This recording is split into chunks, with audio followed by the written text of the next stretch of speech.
নমস্কার বন্ধুরা, এক্সপ্লোরার সৈকত অফিসিয়াল চ্যানেলে সকলকে স্বাগতম। শ্রীকৃষ্ণ বলেছেন, মানুষ সব সময় ভবিষ্যতের কথা ভাবতে থাকে।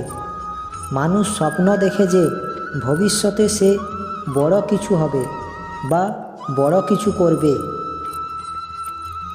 ভবিষ্যতের কথা ভাবা খারাপ কিছু নয়, কিন্তু এই ভবিষ্যতের কথা ভাবতে ভাবতে আমরা সবাই বর্তমানকেই ভুলে যাই।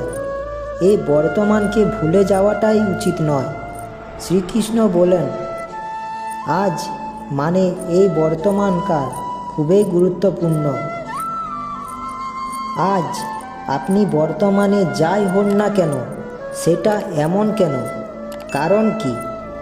কারণ হলো আপনার অতীতকালের কর্ম, যে কর্মের জন্য এই বর্তমান এমন হয়েছে। ঠিক সেইভাবে এই বর্তমান আপনার ভবিষ্যৎ রচনা করবে। ভবিষ্যতে এই বর্তমান একদিন অতীতকাল হয়ে যাবে। আপনার সুন্দর ভবিষ্যতের আধার হলো এই বর্তমান। তাই সকলে স্বপ্ন দেখবেন না, কল্পনা করবেন না। যা কিছু আপনি হতে চান বা পেতে চান, তা বর্তমানে থেকে কর্ম করুন। এই কর্ম একদিন আপনার সুন্দর ভবিষ্যৎ নির্মাণ করবে। এরপর শ্রীকৃষ্ণ বলেছেন, ভবিষ্যৎকে আধার করে সবাই আজকের নির্ণয় করতে চায়। কেন?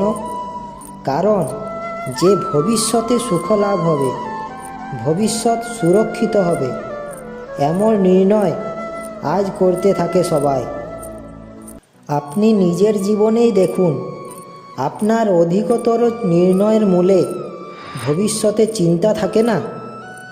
আর কেনই বা হবে না? নিজের জীবনকে সহজ ও সুখময় বানিয়ে তোলার অধিকার সবার আছে। কিন্তু ভেবে দেখেছেন কি, ভবিষ্যৎ তো কেউ জানে না, কেবল কল্পনাই করা যেতে পারে। তবে জীবনে গুরুত্বপূর্ণ নির্ণয় কল্পনার উপর নির্ভর করে আমরা করি। এই নির্ণয় করার কোনো তৃতীয় পথ হতে পারে কি? ভেবে দেখুন। সমস্ত সুখের আধার হলো ধর্ম, আর সেই ধর্ম মানুষের হৃদয়ে স্থাপিত। অতএব প্রত্যেক নির্ণয়ের আগে স্বয়ং নিজের হৃদয়কে অবশ্যই প্রশ্ন করে নেবেন যে এই নির্ণয় স্বার্থ থেকে জন্মেছে না ধর্ম থেকে। এতটুকু যথেষ্ট নয়, ভবিষ্যতের বদলে ধর্মের বিচার করলে কি ভবিষ্যৎ অধিক সুখময় হয়ে উঠবে না? আপনি নিজে বিচার করে দেখুন, পথ অবশ্যই পাবেন। আশা করি শ্রীকৃষ্ণের বাণীটি শুনে আপনাদের ভালো লেগে থাকবে।